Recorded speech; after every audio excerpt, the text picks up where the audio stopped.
I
think you are quite far ahead of us.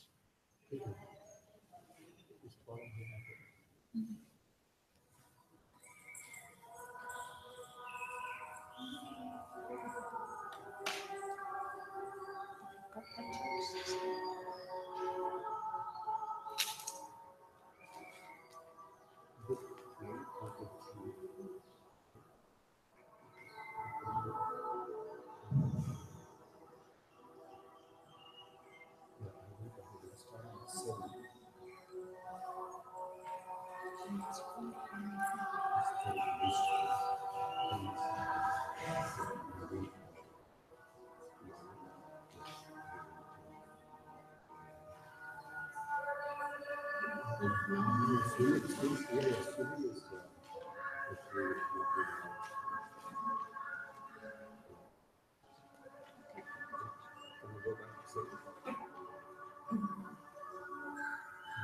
Which ones are swimming? So which ones?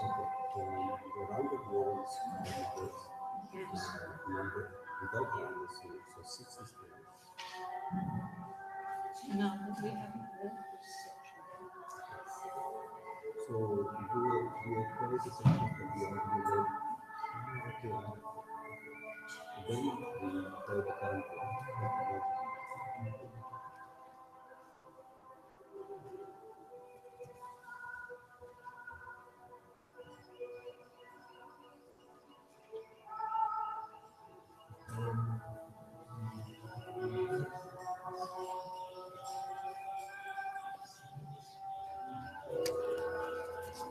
Just now, we are buried on page 30. What have you got there? Want to go there?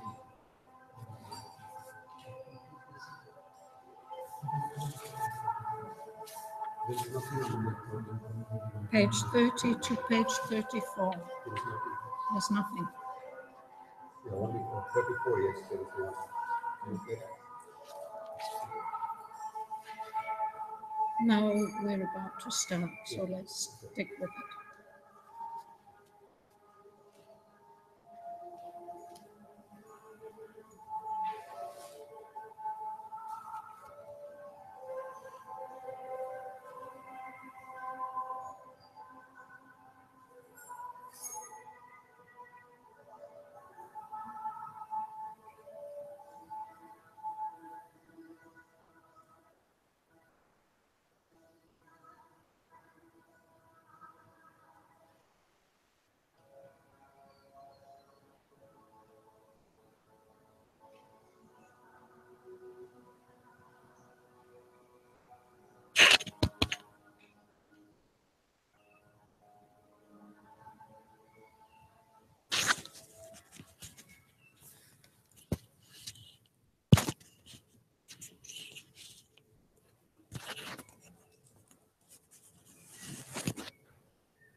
Good morning, everyone.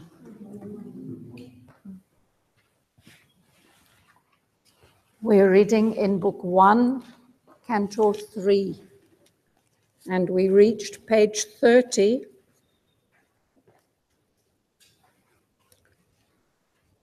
line 296. So we'll start reading today from the next line.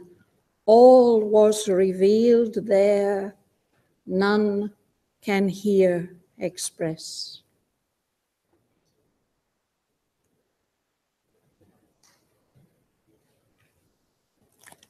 We are reading about the yoga, the tapasya of King Aswapati, who will become the human father of Savitri. And in the first section of this canto, Sri Aurobindo has revealed him to us as a being from higher planes who has come to earth as a colonist from immortality. But nevertheless, since he has taken on the human form, taken a human birth, he has to go through the human process of finding his soul, and he follows a great quest to fulfill his mission. That quest of King Aswapati covers about half of the book. So we are just in the beginning of that now. And we are reading about how he has gained entrance to the subtle worlds. He has gained a power of subtle vision and subtle hearing and other subtle senses also. We read about the celestial fragrances that came to his nostrils and the honey of paradise that he could taste upon his tongue.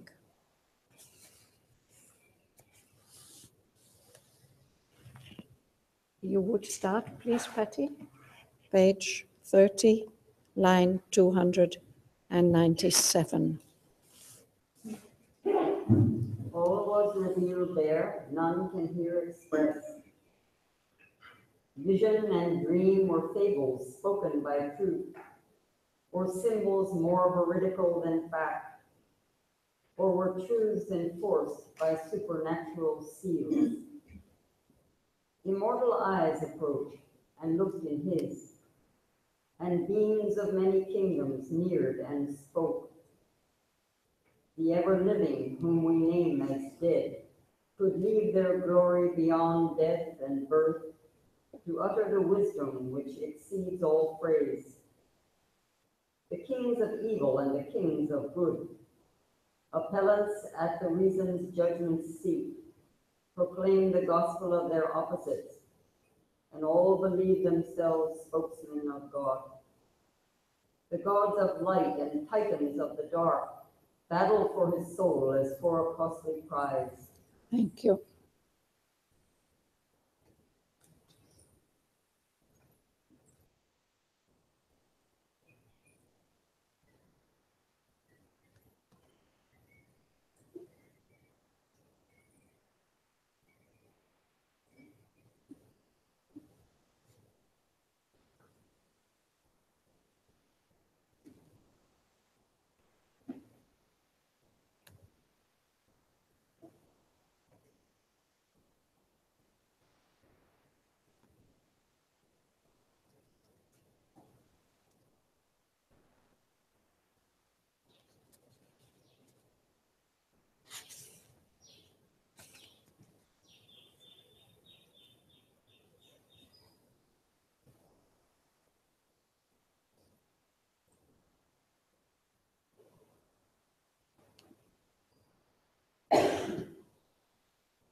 Anyone would like to ask or share anything about the lines which Patty has read?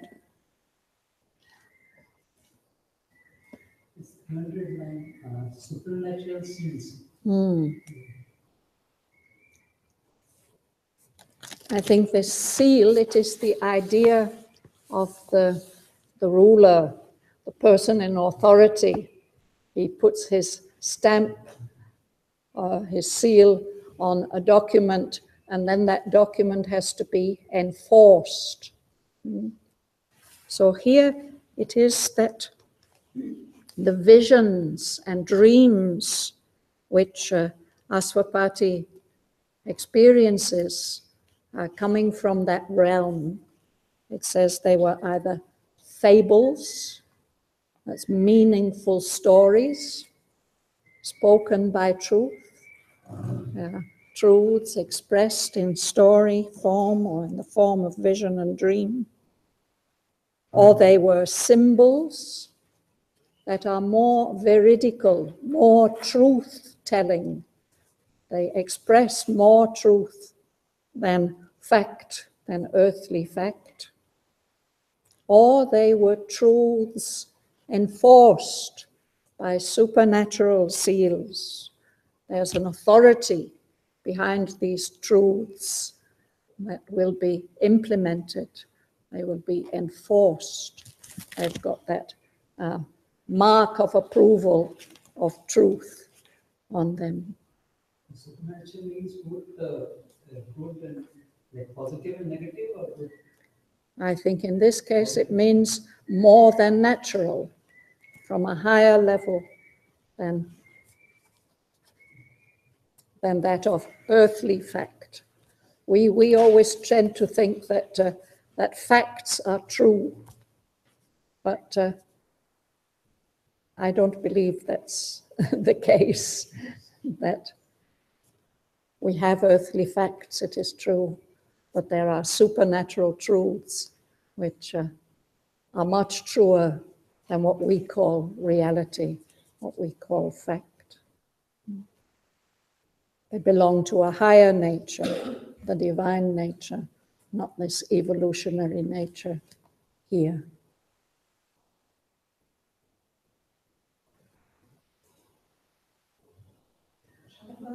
When he said immortalize, approach and looking is immortalize is occult. You don't externally is.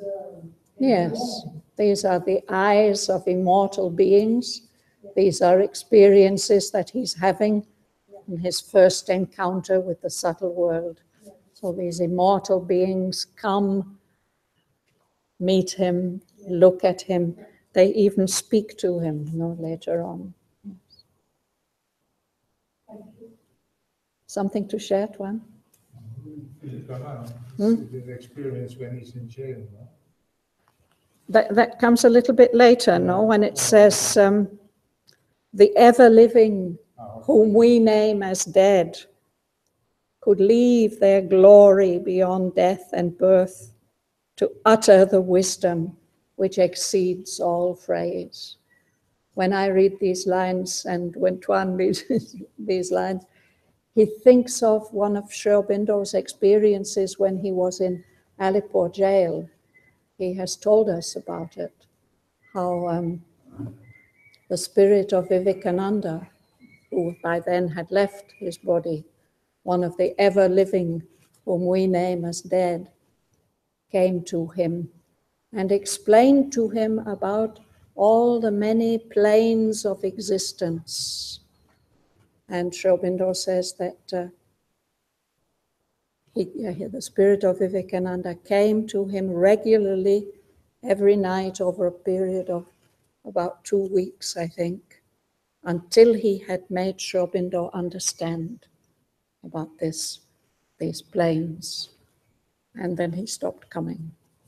And it was on the basis of this revelation that he received from Swami Vivekananda that Sri Aurobindo was able to reach the knowledge of the supermind, supramental plane.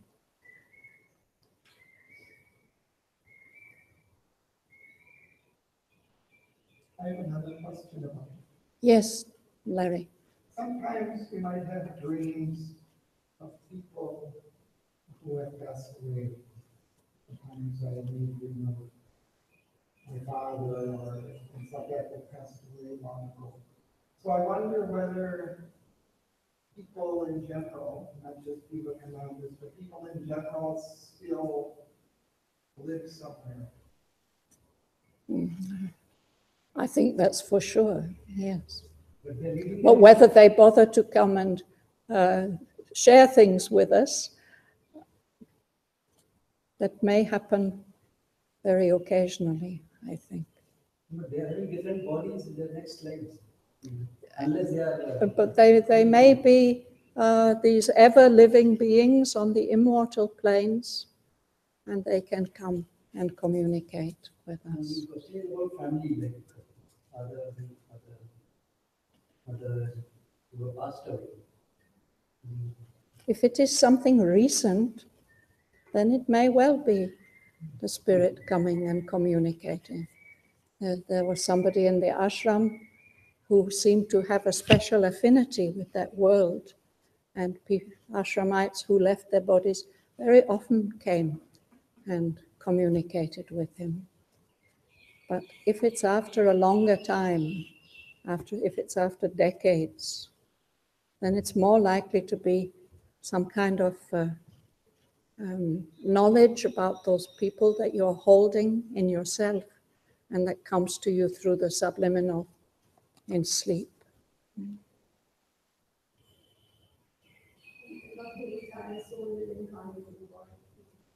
Part of your soul also remains in this place. If you've done past lives, then you would know regression. I can't pass that regression. Part of your soul will also be there. So it's only a partial incarnation. Yes. Part of you remains on those immortal planes. I think it depends on the part of the being that's united around the soul. That part will be immortal. The rest of it, the ordinary people, I think they don't remain intact for very long. They dissolve and become a totally different personality. That's my understanding. So, but King Asvapati had this experience of ever-living beings whom we consider to be dead. They came to King Asvapati to share wisdom with him, wisdom that cannot be fully expressed in words, in phrases. No? And another thing that happens is this battle for his soul. The kings of evil and the kings of good, they are appellants at the reason's judgment seat. It's like in a court, these kings of evil and these kings of good, they are stating their case and trying to win over the approval of his reason. They're proclaiming the gospel of their opposites. And those beings believe themselves to be or express themselves as spokesmen of God. So he has to have discernment to be able to distinguish between them. They are battling for his soul as for a costly prize. If his reason accepts their argument, that will be a great victory for them.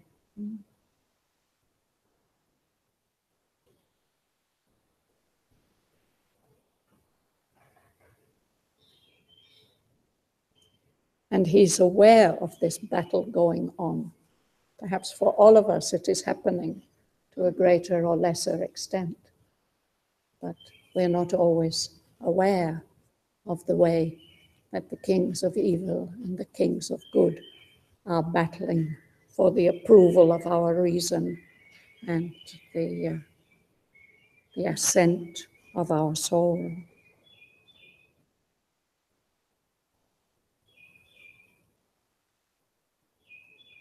Shall we read on? Yes, please.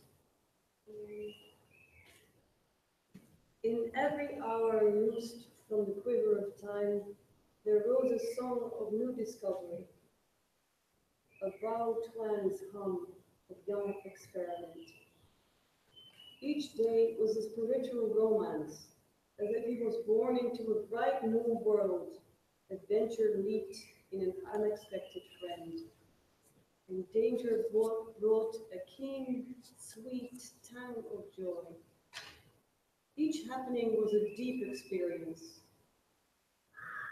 There were high encounters, epic colloquies, and the councils came couched in celestial speech, and honeyed pleadings breathed from occult lips to help the heart to yield to rapturous cold, and sweet temptations stole from beauty's realms, and sudden ecstasies from a world of bliss.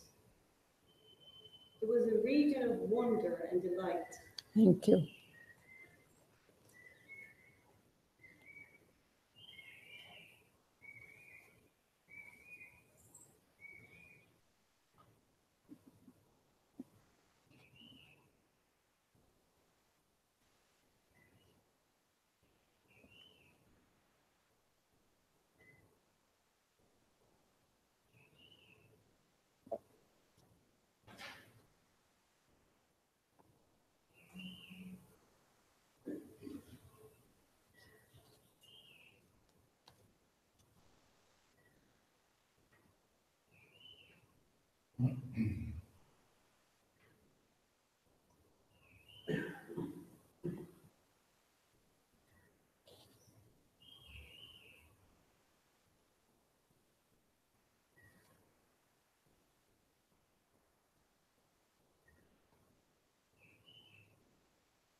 In every hour loosed from the quiver of time.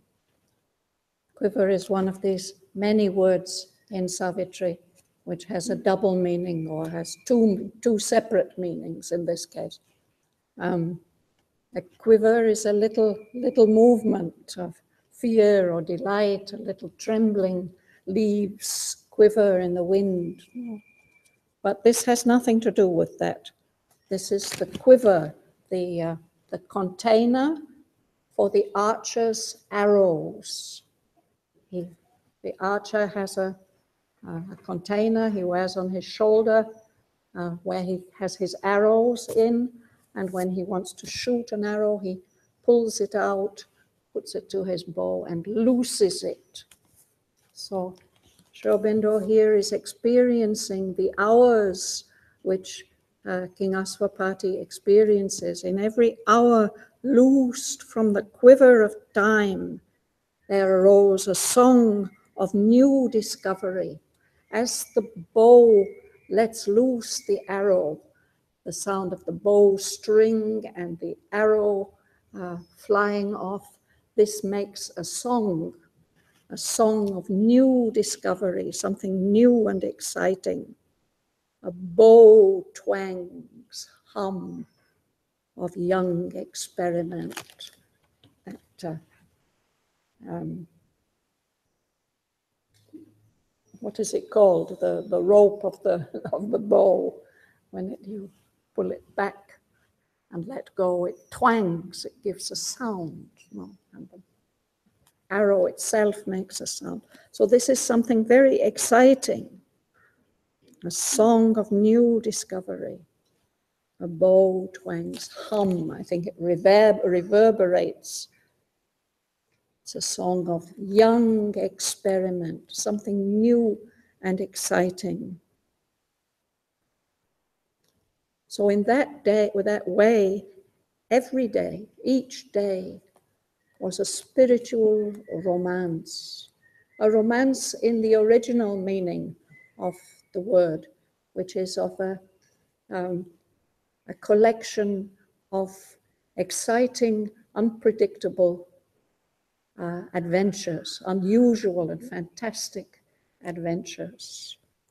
Nowadays we use the word more for a love story, but the original romances were adventure stories of people on journeys having unexpected encounters. Sri Aurobindo is obviously using it in that sense here. For Asvapati, it's as if he's been born into a bright new world. And in that world, there are adventures, and adventures come unexpectedly, but as an unexpected friend. Danger, the danger of those adventures and those experiences brings a special flavor of delight, a keen, sweet tang of joy. Keen means sharp, and the tang is a rather sharp taste, lemon juice perhaps, but this is also sweet, keen, sweet tang of joy. The danger is a challenge and something exciting and enjoyable. In that world, each happening was a deep experience.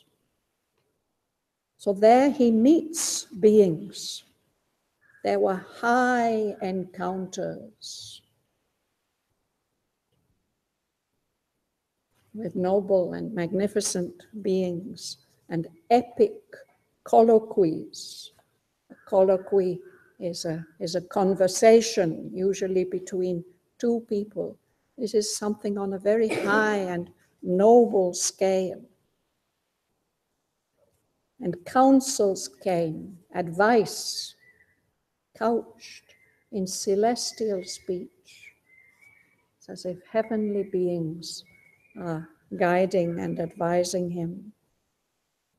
And he experiences, he hears honeyed pleadings breathed from occult lips, sweet voices inviting him to help the heart to yield to rapture's call, to the call of intense delight. And sweet temptations stole from beauty's realm. They come to him unobtrusively, creeping in, coming from the realms of beauty. And sudden ecstasies come to him from a world of bliss. So this realm he has entered now, it is a region of wonder and delight.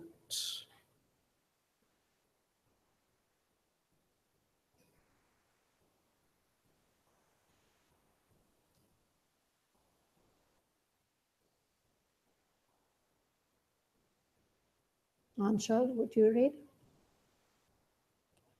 Do we start at line 228? Yes, 227. All now his bright clear audience could receive, a contact thrill of mighty unknown things, awakened to new unearthly closenesses, the touch replied to subtle infinities, and with a silver cry of opening gates, tides lightnings leaped into the invisible. Ever his consciousness and vision flew, they took an ampler sweep, a loftier flight. He passed the border marked for matter's rule, and passed the zone where thought replaces life. Thank you.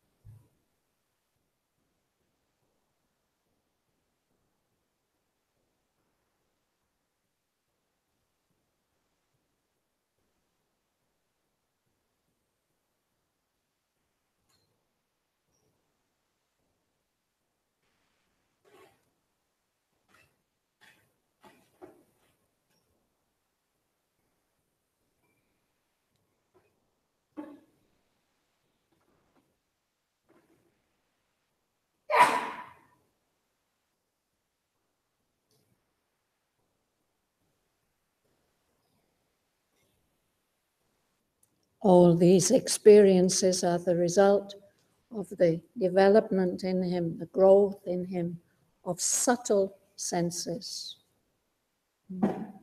So one of these subtle senses is clairaudience. We're familiar with the word clairvoyance, people who can see at a distance or into the subtle worlds. Can see auras, perhaps. This is subtle hearing, which has now developed so that he can receive all different kinds of subtle sounds.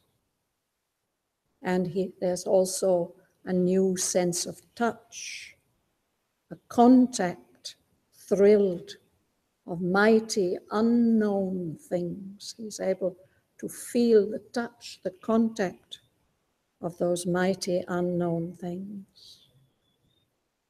The sense of touch is awakened to new unearthly closenesses, to the closeness of immaterial things that don't belong to our earthly senses. And that touch can even respond to subtle infinities, limitless regions.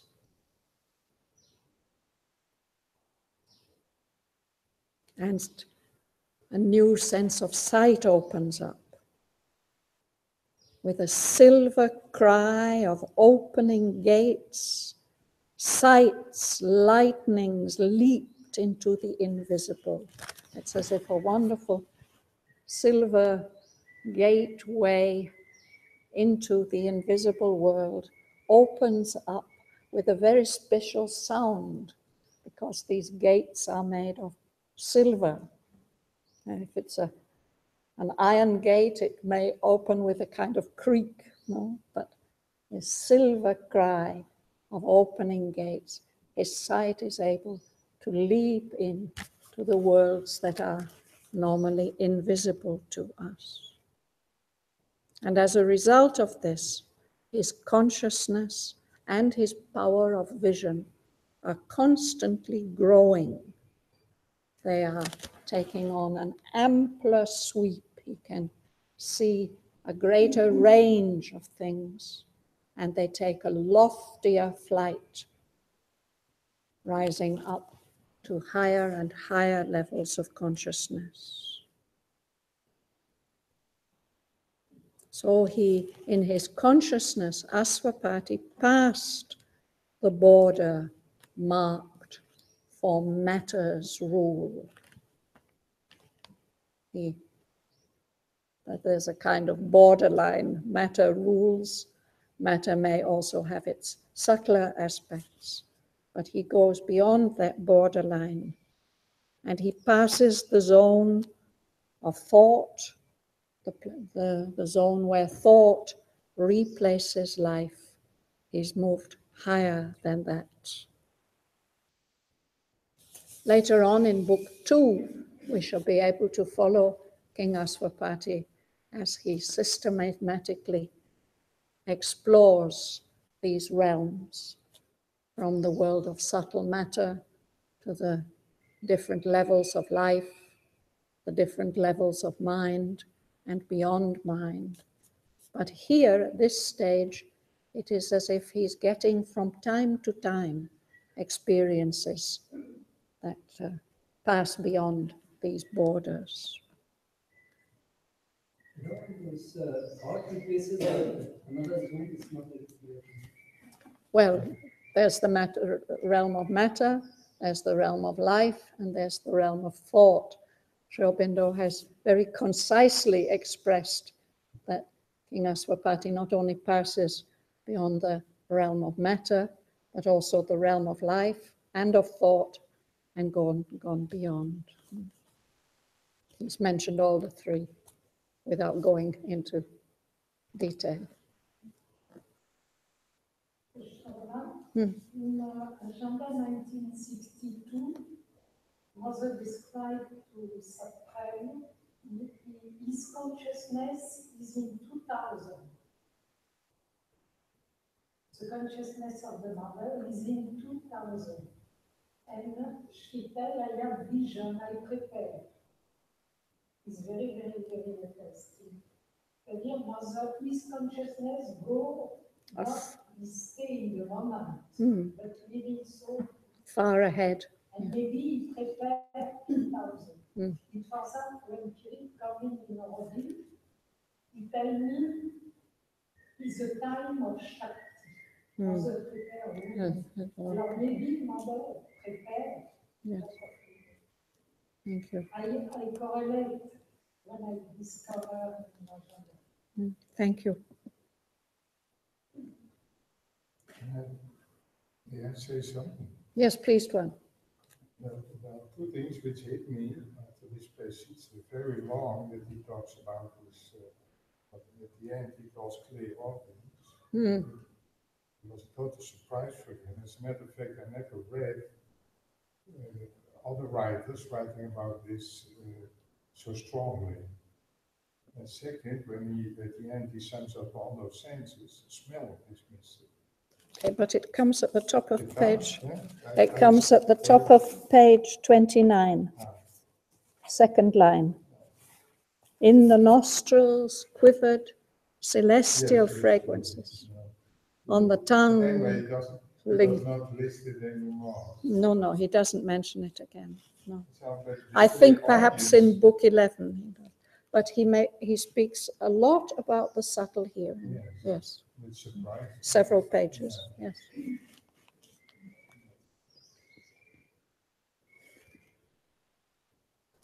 And now a new stage. You would read, sir? No, John? Out of this world of silence, suddenly he came into a silent self, where world was not, and looked beyond into a nameless vast. These symbol figures lost their right to live. All tokens dropped, our sense can recognize. There the heart beat no more at body's touch. There the eyes gaze no more on beauty's shape. In rare and lucent intervals of hush, into a signless region he could soar, packed with the deep contents of formlessness, where world was into a single being wrapped, and all was known by the light of identity, and spirit was its own self-evident. Thank you.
Even the subtle worlds are a world of signs.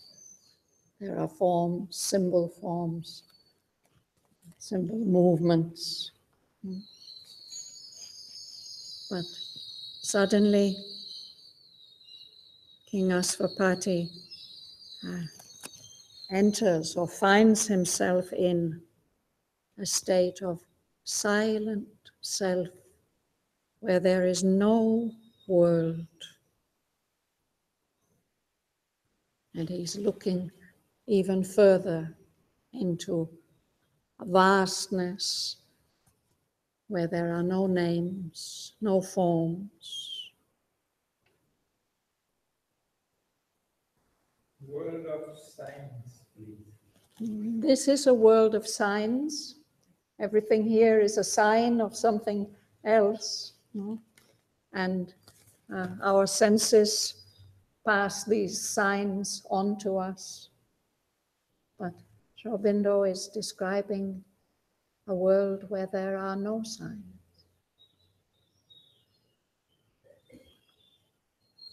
Mother has said that those special beings who leave this world of signs and enter that world, they experience it at first as a total emptiness, a blankness.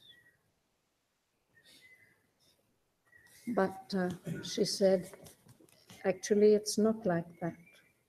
That is the reaction of the consciousness which is used to signs.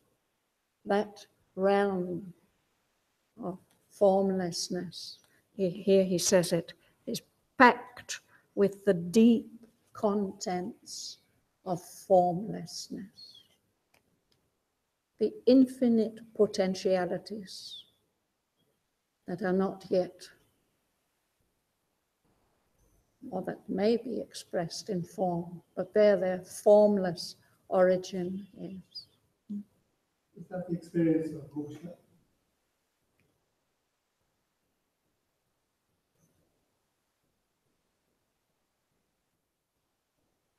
Moksha means liberation. And there are, I think, different kinds of liberation. There's the liberation from ignorance, when one consciousness gains the higher knowledge. Something of that is suggested here when it says all was known by the light of identity, and spirit was its own self-evidence.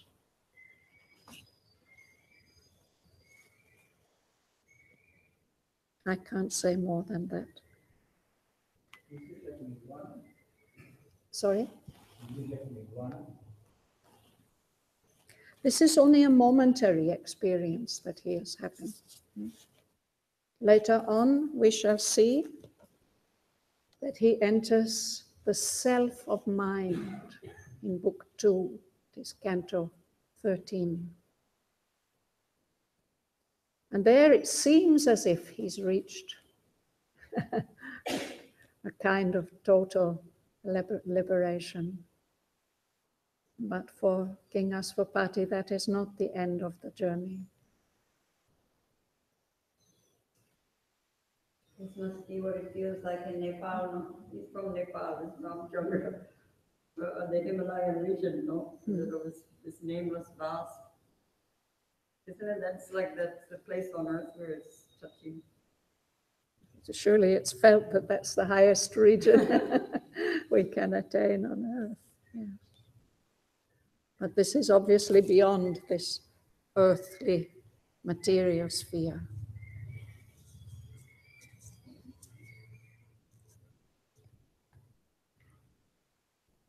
Maybe in moksha and nirvana, soul uses the identity, but here it's not that.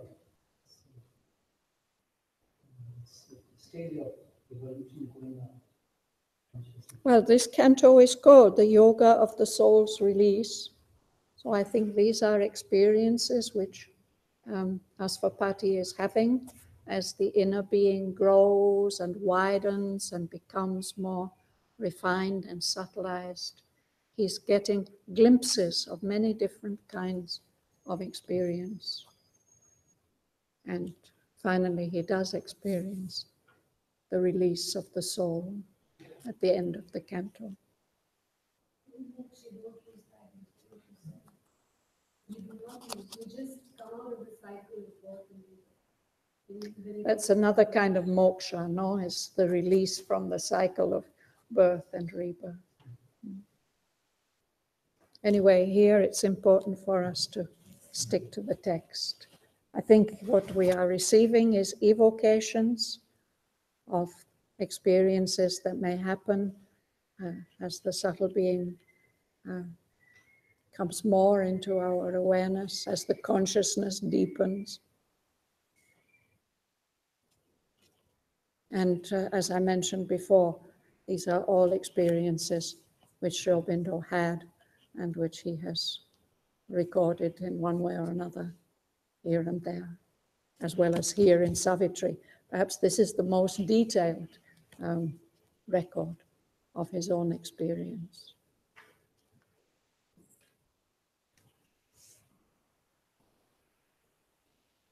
So this, where he has this experience he's had now, this of a silent self, where all was known by the light of identity, of identification, and spirit was its own self-evidence.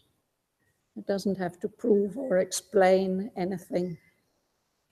There is just a spontaneous knowledge of the truths of the spirit. Mr. Motti? The Supreme's gaze looked out to humanize and saw all things and creatures as itself, and knew all thought and word as its own voice. Their unity is too close for search and clash, and love is a yearning of the one for the one, and beauty is a sweet reference of the same, and oneness is the soul of multitude. There all the truths unite in a single truth, and all ideas rejoin reality. Thank you.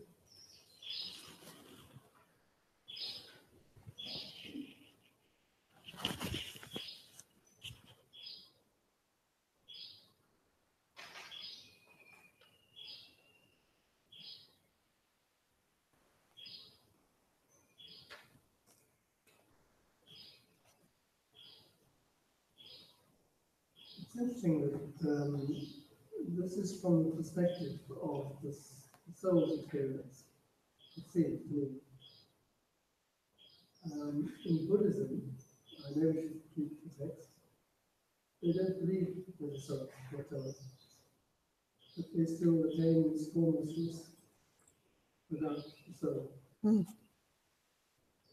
Yes. So I suppose what I'm asking is, what part does the soul play in attaining to the infinite? To the infinite.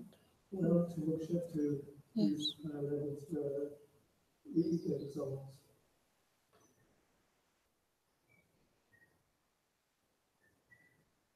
As I understand what Sri Aurobindo and the mother have told us,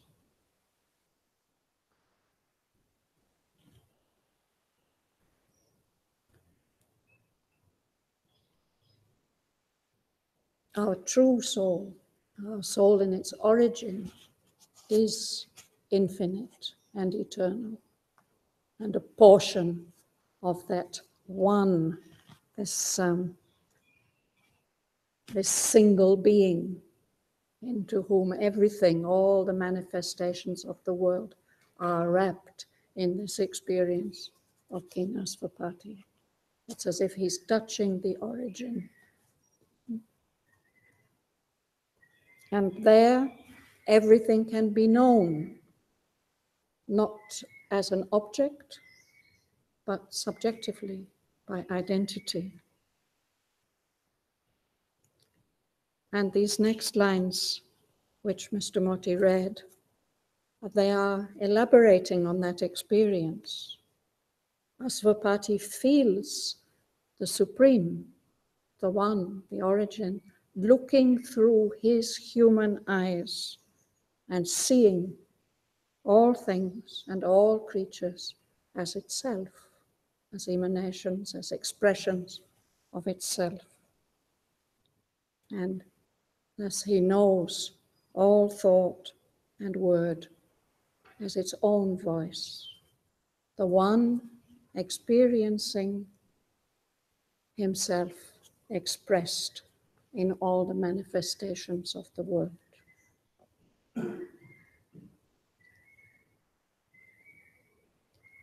Since we are that and have come from that,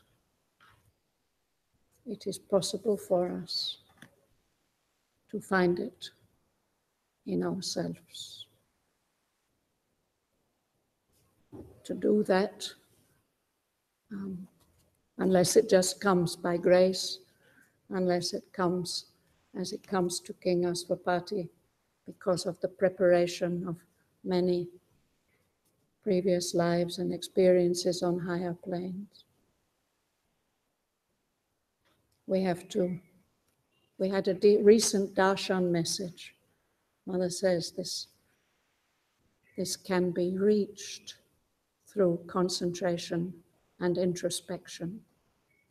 And when we reach that true center of the Supreme, then we know that it is one in all beings.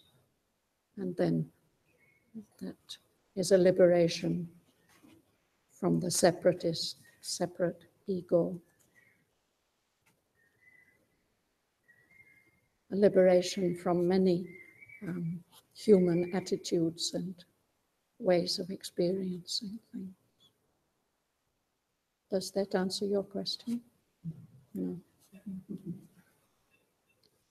In a way, the soul, this divine spark in us, which is using evolution to express itself more and more in the material world, is our guide in the inner search. I don't mean that Buddhists can't reach that goal. I don't know whether they can or not. When you start to identify with the soul becomes the protagonist. Your consciousness sees through the soul. And the soul gives you unity feeling and identity feeling contemporarily. You reflect it in your mind and make a thoughtful nature, make a picture of it out. So in that sense, you have to identify with the divine standing. There's a certain mantric power in these lines, which if we focus on them and repeat them, they can bring us closer to the experience which is being expressed. More than we can do by discussing. I only try to explain linguistic difficulties, or sometimes the imagery and things like that. Otherwise, Sri Aurobindo has to do his work through the lines of the poem. Shall we read on, Bessie?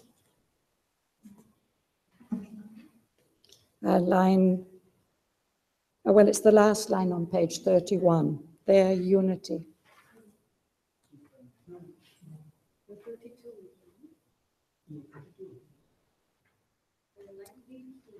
We haven't read the last line at the bottom of page 31.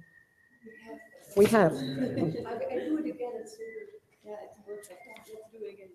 Oh. Their unity is too close for search and fight. Mm. And love is yearning the one for the one. And beauty is a sweet difference of the same. And oneness is the soul of multitude. There all the truths unite in a single truth. And all ideas rejoin reality. There, knowing herself by her own termless self.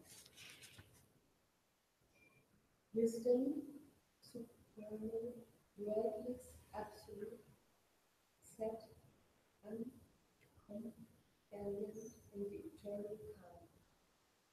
All seeing, motionless, coherent, and alone.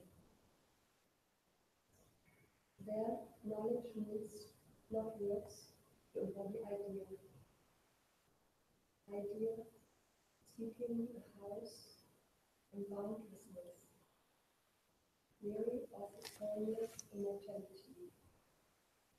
Ask not in thoughts carved brilliant stand to rest, whose single windows tipped outlook and faith sees only a little arc of God's vast sky.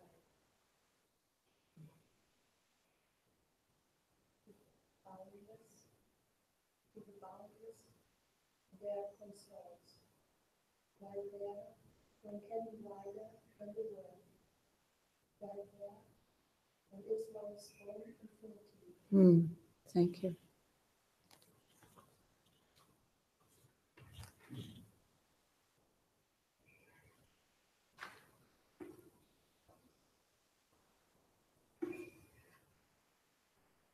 There, that is in this state of silent self, where world is not. There, unity is too close for search and clasp. But there is still love. Love is a yearning of the one for the one. And beauty is a sweet difference of the same. And oneness is the soul of multitude.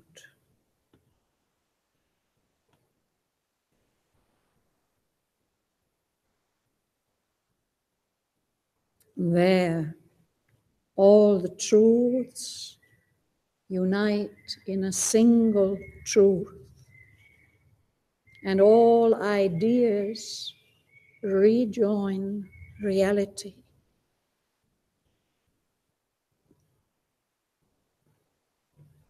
There, knowing herself by her own termless self, wisdom supernal, wordless, absolute, sat, uncompanioned in the eternal calm, all-seeing, motionless, sovereign and alone.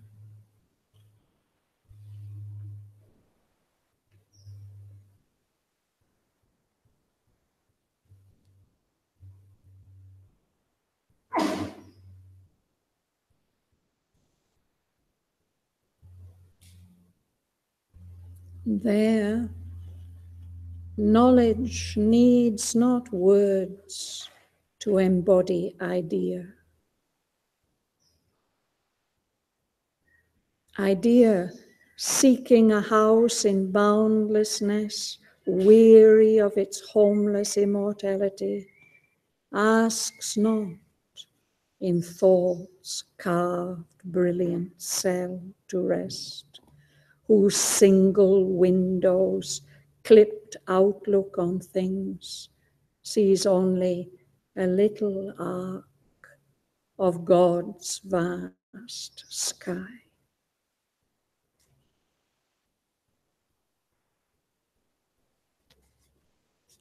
This not in line 366 negates the whole sentence. Idea is not us seeking for a house in boundlessness, and it's not weary of its homeless immortality. And so it doesn't seek a home in thought, that very narrow, small room with a single window. It's brilliant and it's wonderfully carved with images, but it can only look out to a very limited arc of the vast sky of God. But in that realm where he is now, that is not happening. The boundless, with the boundless, there consorts. There's a meeting, communication, and exchange between boundlessnesses. While there, in that state, one can be wider than the world. While there, one is one's own infinity.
First, the experience of the oneness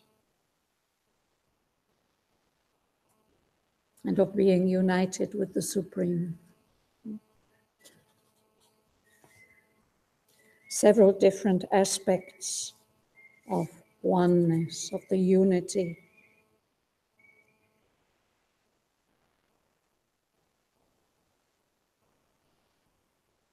And then the experience of how all the many conflicting truths of the world in that realm unite in a single truth. And all ideas reconnect with the one reality, which is their origin.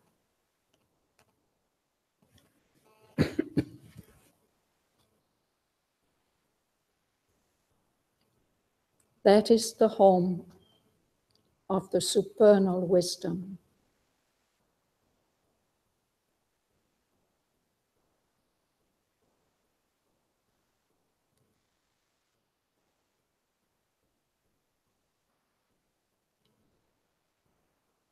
The prajna, that is the origin of the manifestation.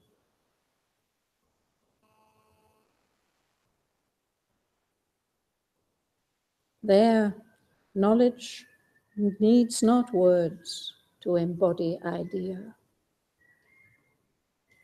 I'm reminded of a talk of the mother to some of the teenagers of the ashram, where she pointed out how we usually think with words. And she says sometimes we don't even know what we are thinking until we put it into words, either in speech to other people or we note it down. But she says there's a higher level than those words, that speech in the mind. There's a level of idea where we can contact whole ideas.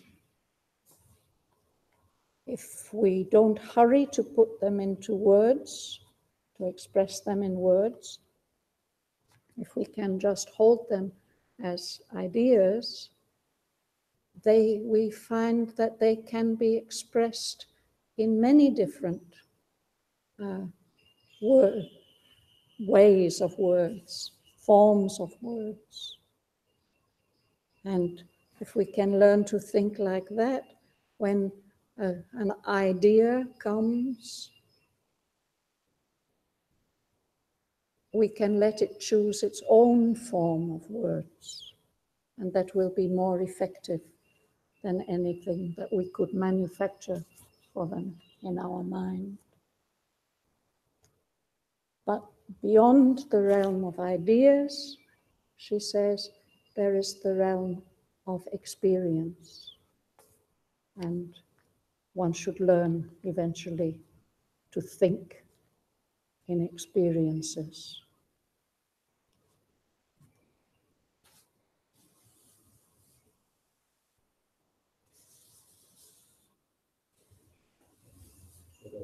So the hierarchy will be knowledge, experience, idea, and work.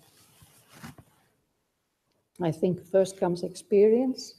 It takes a form of knowledge in the consciousness that may express itself as word. And then it could come down into the mind as a form of words. Where the concept is idea. Concept and idea perhaps are synonymous. Here the I is capital. Yes. Yes. So he's thinking of this high realm of conceptive, creative thought. So are you saying the words actually represent experiences at the highest level? For example, love. Love is a word, but it is an experience in its supreme Love is a truth and a reality to which we have put a label. Perhaps the experience can be expressed without that label in many other ways, and not necessarily even in words.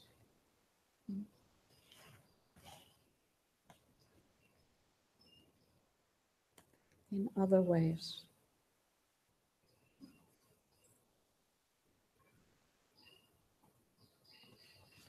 Shall we just read a little further? Chitra? Center was no more in earthly man. A power of seeing silence filled his limbs, caught by a voiceless white epiphany. He drew a vision that surpasses forms into a living that surpasses life. He neared the still consciousness sustaining all. The voice that only by speech can move the mind became a silent knowledge in the soul. The strength that only in action is its truth was launched now in a mute, omnipotent peace. A leisure in the labor of the birds, a pause in the joy and anguish of the search, restored the stress of nature to God's calm. A vast unanimity entered life's debate. Thank you.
His center was no more in earthly mind, more centered up here most of the time when we're not centered down here. He has gone beyond that limitation. And what happens is that the power of seeing silence filled his limbs.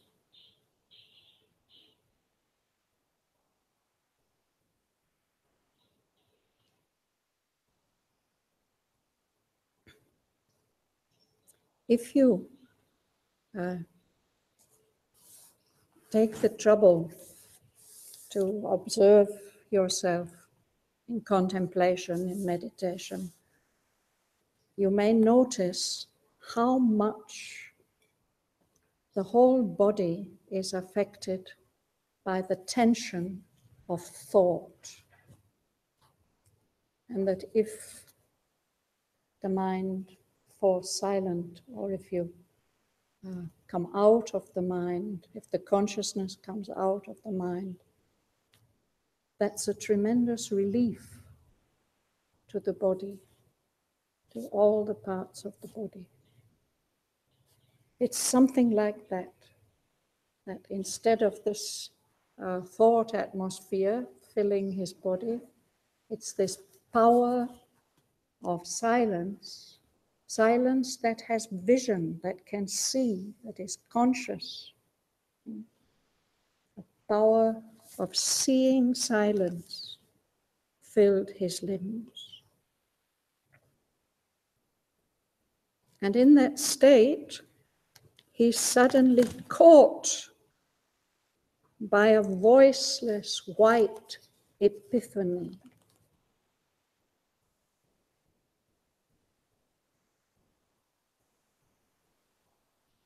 Anybody would like to give a definition of the word epiphany?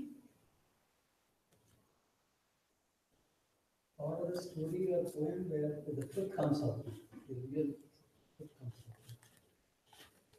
I think it's a revelation. It's something like a revelation or a darshan. It's a revelation of divinity. In the Christian church, they celebrate a particular date as Epiphany, and the church calendar starts from that. That's the day when the baby Jesus was recognized as the Messiah. So it's like something like the divinity revealing itself. So here it's as if he's seized by this revelation of divinity that without words carries him into a vision that's beyond all forms, and a living experience that surpasses the life that we know. He's carried up, he neared the still consciousness, that unmoving, immobile consciousness that supports everything.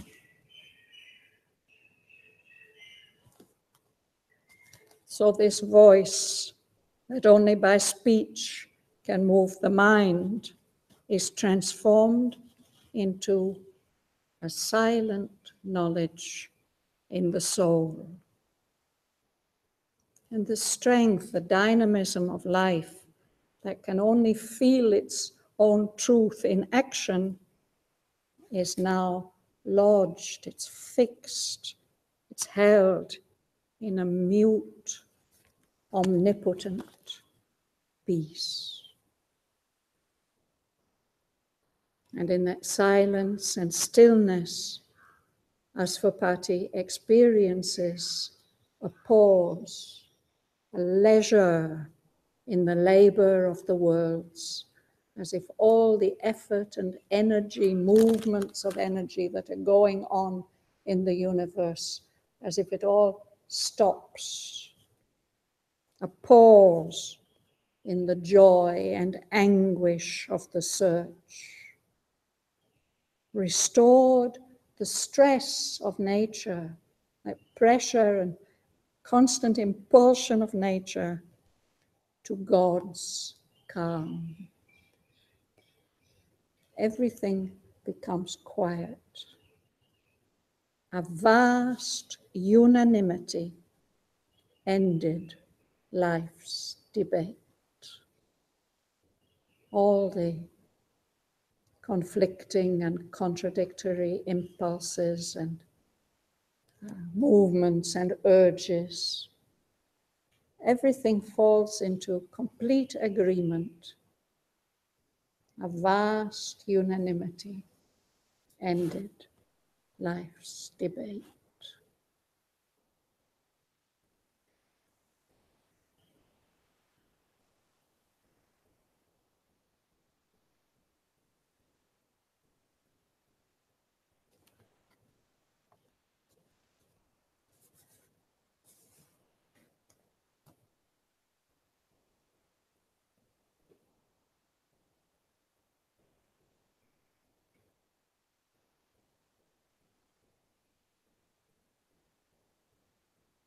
I think that's where we'll stop for today.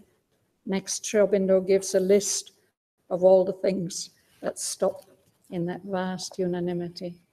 We'll read it next week.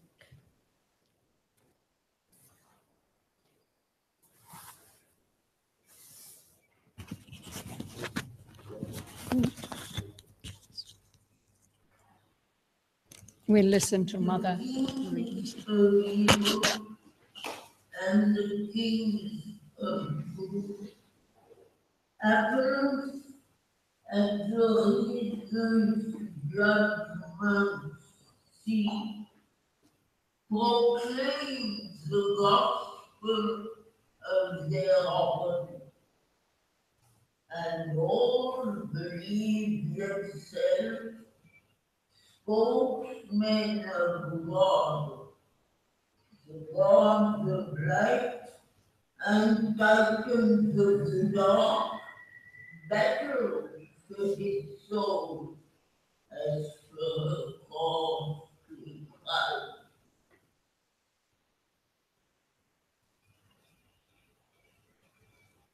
There, knowing herself by her own turbulent self, wisdom supernal, wordless absolute, sat and companion in the eternal calm, all seeing, motionless, sovereign, and alone.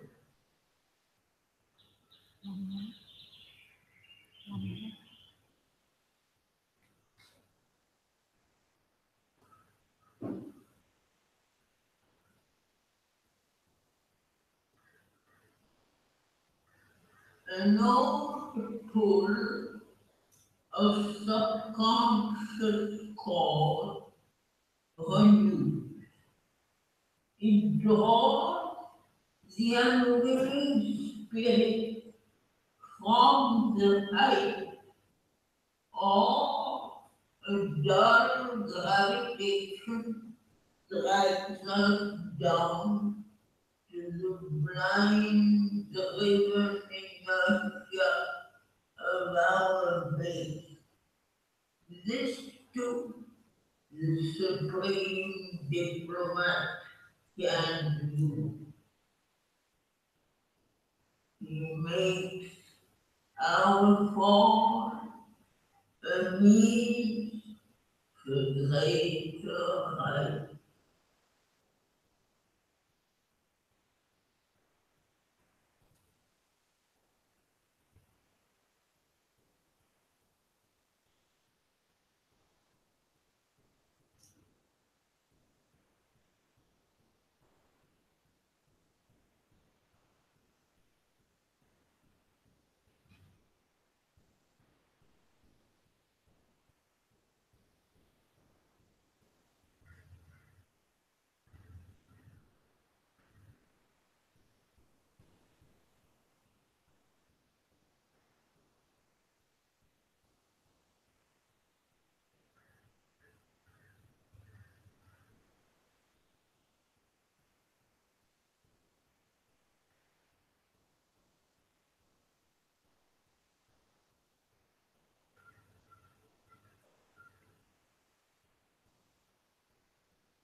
Thanks to Shobin.